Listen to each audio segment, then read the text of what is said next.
to business. I wanted to know.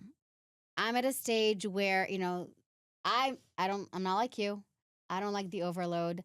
I'm actually learning now to kind of delegate it Mhm. to other people, Right. which is the whole. I mean, it sounds so easy. Oh, yeah, get someone to do, the content shooting, or get someone to do, because what I do, like the content shooting, or to think, like of the editing, or someone who can help you with. There's just so much stuff because I really expanded in the past 2 years.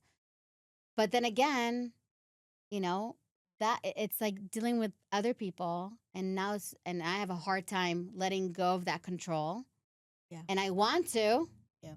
but you're only as good as your weakest link, Right. like, how do we do that the right way?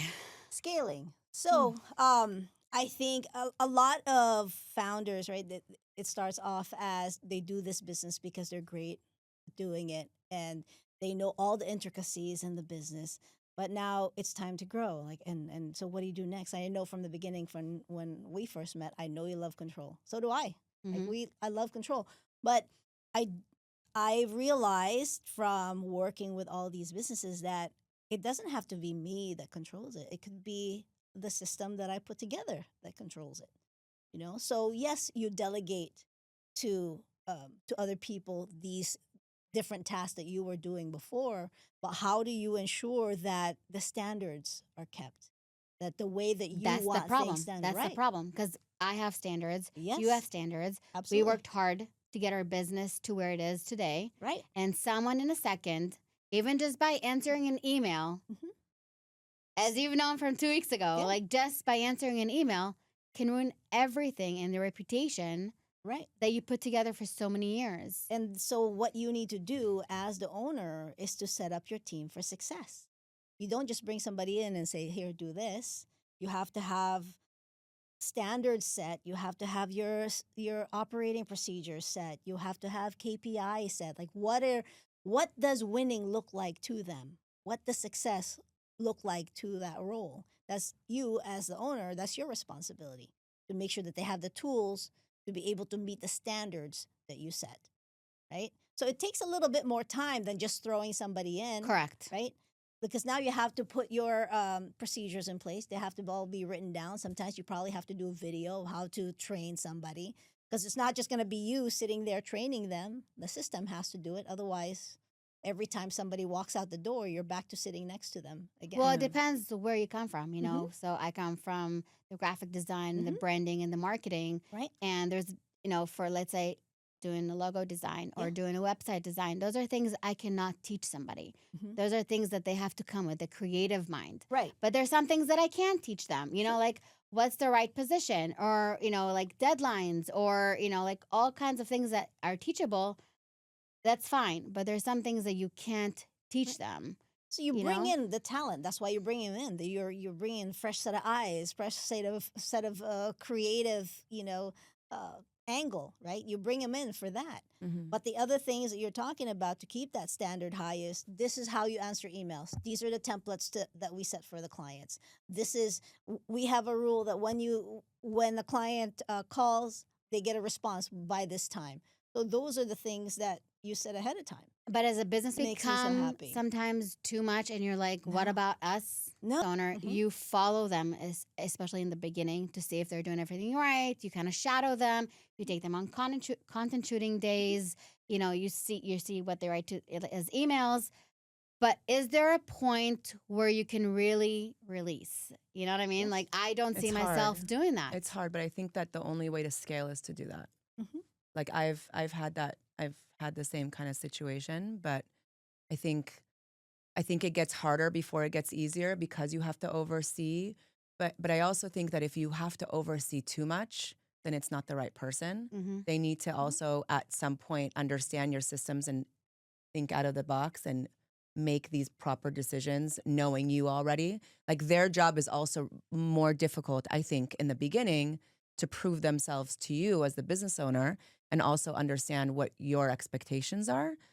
I don't know. That's I don't do scaling like you, but for me, that was my biggest thing. Like, yeah, I'm going to train you on what I know. You're going to come with the talent, but you're going to get to know who I am. You know, I like to send voice Yeah. WhatsApp messages that people hate, but that's how I roll. Yeah. Like if you're going to work with me, I'm sending you voice messages nonstop. If you know, it's little things. Like don't, and it sounds silly, but if I'm working with someone, don't send me a whole paragraph of stuff. I prefer you send me a voice message because that's how I'm comfortable. This is how I do business. And that's, they start adjusting to that as well. And if they can fit that whole world of yours, it makes your life a lot more comfortable. I don't know. That's Yeah. my, and these are little things. This Yeah. is not even just like the scaling of, you know, somebody sends you an email, you respond within 24 hours, you send a follow up. Like that's a whole other thing. Mhm. I'm saying stuff that for you, it's comfort Yeah. zone, you know? I don't know. And then they would eventually need to figure out. Do you see yourself completely stepping out and having everyone do, you know, continue your strategy? Or do you always want to be in control? Because I don't see myself letting go of control. I think you anytime. have to find the right person. I very much a controlling person in life with my children and with work and especially the passion project. I think that it's in you. Like it's hard to see somebody else do it. But I have certain people that I work with that now I kind of just like, can you just do this? Don't even share it with me. Like, Really? yes. Oh my God, Wow. yes. We just talked about it yesterday for Fishbowl and you know, he's like, I know you trust me with the email. I was like, yes. Sometimes I don't have the capacity to even look at it.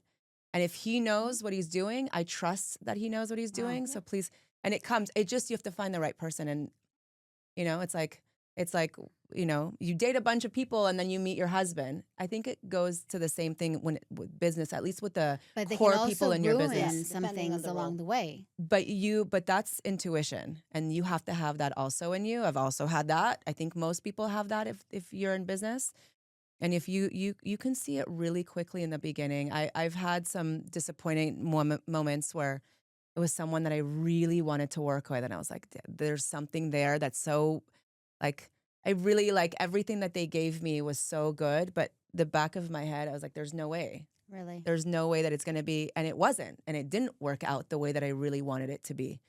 It's intuition, and yeah, sometimes they can make a mistake, but that's going to happen, I think, with all Do the you time. scale fast or do you scale slow? It really depends. Sometimes you got to go slow to go fast, right? What I Yeah. mean by that is you have to go slow to set your systems and then Right. now you can go. But also at the same time, w- we don't allow for you to like go over analysis paralysis before taking action. I am all about taking action right now. I'll apologize later. Yeah.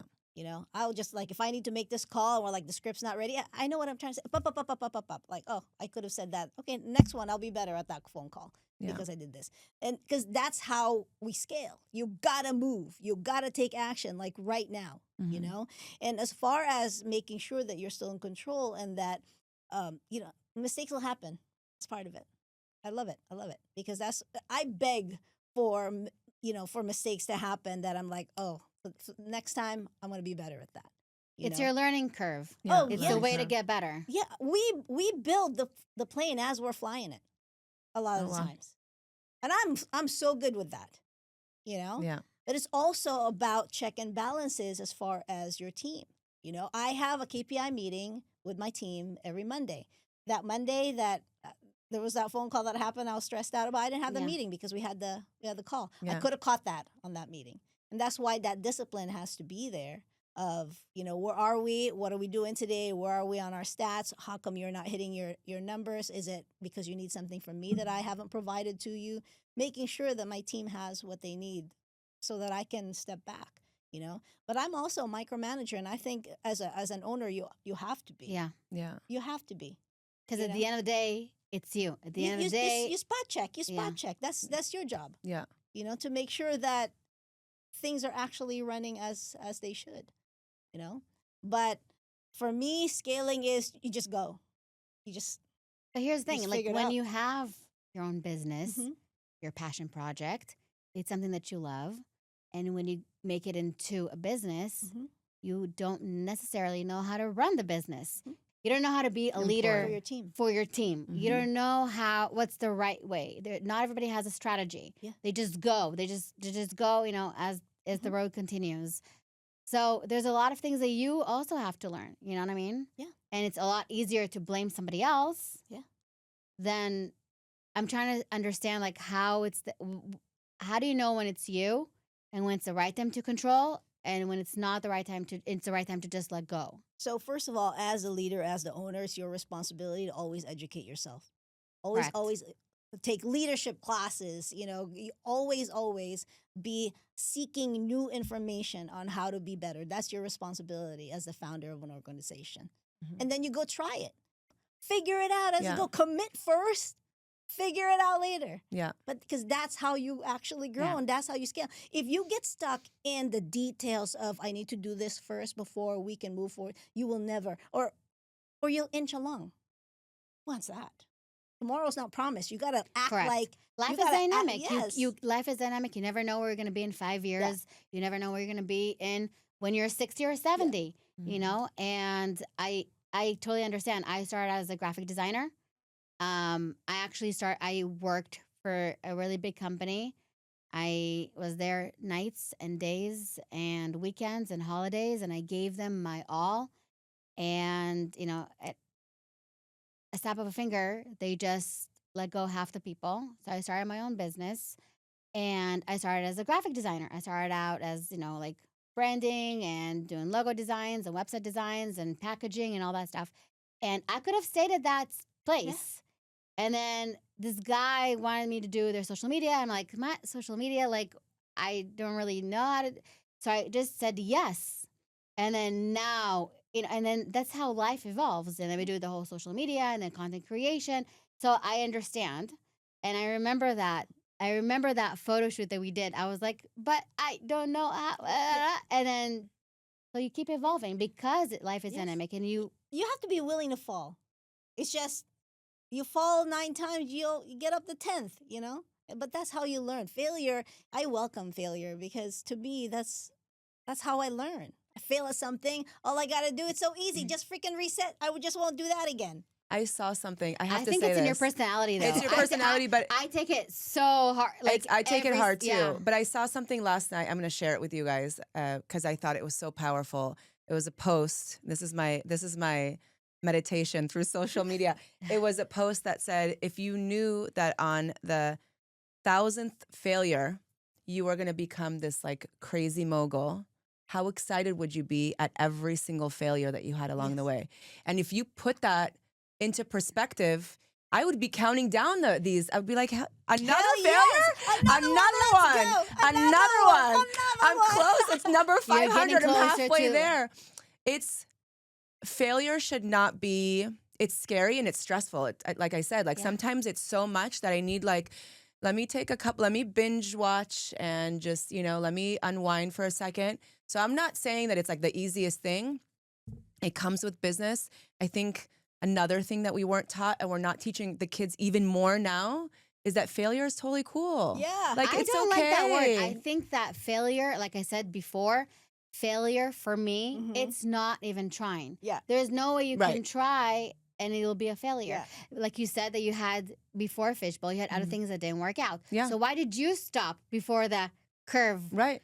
Yeah. Why did I stop? Yeah. What? Yeah. Well, I was married before. Okay. And I was a single parent for, since until my kid was 4.5. Then I met my amazing husband and had hot. 2 more kids. But that time of me being a single parent, living in another country, raising my child by myself, making money for my child by myself, and we had, thank God, a really good life. I have a really good family that, helped me in this process. But it put things in perspective like, I don't give up. I don't care what it takes. It is going to be amazing. And if I failed, and I had some big failures. Like I had some stuff that I could, looking back, it's like, I cannot believe that I did that and I passed it and I'm here where I am now because it was hard. It was hard to have Yeah. failures with a kid alone, without family. I lived in a whole other country and I had my grandmother, but my parents were here. My brother was here.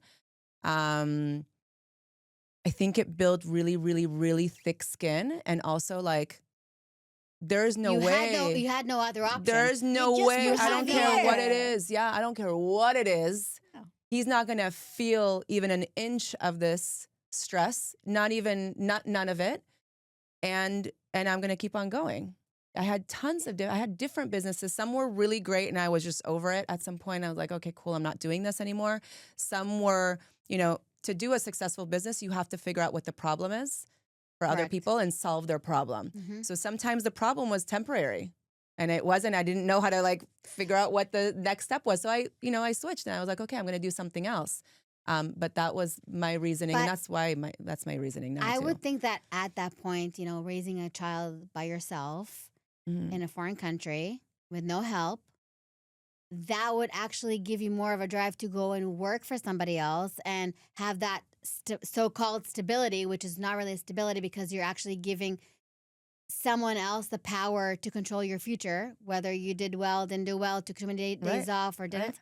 But you had all the reasoning to go and do that and work for somebody else Yeah. rather than do something on your own. I had it depends on like where you take so it. even far away, my parents are the most supportive, unbelievable parents that a person can ever ask for. So I knew that if I fell to the point where I couldn't get myself up, I did have that support system. the net. Even Yeah, if the it was safety net. the safety net, Yeah. I did have that. So, I cannot even for a second take the credit away from them when it comes to that, because that was definitely a pushing thing Mhm. for me. But I could never work for someone and tell me when I can spend time with my child and not pick him up from school Right. and not be with him, especially as this wasn't like a single parent split half. It was me and me and him alone, only us. Yeah. All the time, 100% Have you ever of the worked for time. somebody else? Um, Besides like 16-year-old, like working at a store. 16-year-old, I did in the beginning of my construction world. I worked for a company for a very short time, and that was also a mistake for me. Yeah, no, I did not. You learned pretty fast that's not for you. It's not for me. Yeah. It's not for me, and I did get that support from home. I do, I do take that because I think that it would have been a lot easier to not have that. Yeah. But I worked on sets. I was a makeup artist. I did crazy sets at 18 years old. I worked with huge celebrities and went to the Playboy Mansion, and I wasn't any better than the other makeup artist that was twice my age, but I had that like, go do it. You're good. You don't have to. Don't worry about like paying your bills, and don't worry about. A safety net is it's a big deal. It's a big deal because having your own business, it's a slow growth. It's not like right away money. Yeah. It's a slow growth. It's not a promising growth. You have to keep at it every day, making sure you're doing the right thing. Yeah. So it's a safety net's a safety big net deal. it's amazing. But I think my parents also understood that they knew that I needed to be happy. They wanted me, and it's not just me. My brother also. Like, let her be happy. If we could, it wasn't like, you don't need to work. We're gonna buy you a Mercedes, and you're good to go. Or you're gonna do something like delusional, and we're gonna just give you money. That was not the situation. I have to say something with a safety net. So there's this new show that ironically came out the same day that we launched She.E.O. Oh, It's called CEO Club. I think it's on no way. Hulu or something, or I don't know, something. It's I think on Amazon. So it's basically women who are entrepreneurs. They have their own business while juggling life. It sounds familiar. Yeah. However, these women are, Serena Williams, and they're like Tommy Hilfiger's wife. So the safety net, it changes the whole conversation because you have 4 nannies at home. Yeah. You have a chef. Yeah. Your husband is multi-billionaire, whatever, or you're a famous name. It's a different type of So struggle. it's a different type of struggle. I'm sorry that you had let go of your 10th house. Yeah. And, so, and we come from a different backgrounds, so, I mean, I'm not saying that you're there, but like the safety net is a big difference. But that's kind of why again, I don't mean to bring this up again, but this is why it needs to be part of the system. Because the kids that don't get the safety net, or maybe the parents that aren't entrepreneurs that are, working all the time, they can't give those tools to their kids. When it's at school, it's like, cool, you failed. Congratulations that you failed. You didn't succeed. You didn't make money off of this. Cool. Yeah. It's not a big deal, When you're older and you don't have that, you don't have the safety net, you don't have the support, you have to go and do something to make ends meet. You have to. So why? Yes. When you have the little thing twinkle, that little light bulb comes up. So why change a broken system and not open your own school system? I will get there eventually. It's kind of like, why, come to a house that needs to be remodeled. The work is harder because you're building an already broken structure. Yeah. Rather than just build a new house. Yes and yes. No? There will be a new house. I think this is the vision for, this is where I see Fishbowl, by the way. This is why when I first, went to one of your events, I was like, this is going to be so huge because there is such a need for it. We talk about the systems and this is what they need. Girl, this is what you're doing.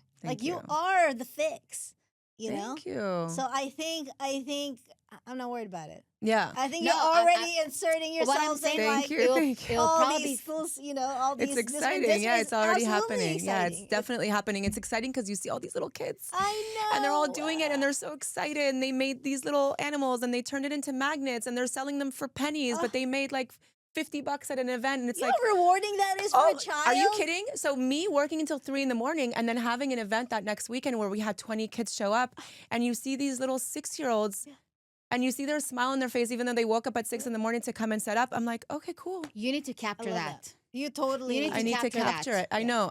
Those are the moments that you need to capture. I need to capture myself working at 3 a.m. and then showing up to an event the next day. Yes. But going back to what you were saying, the reason why it's not going to only be the school, because there will eventually be the school of Fishbowl. Like there's not even a question about it. I definitely want to do that.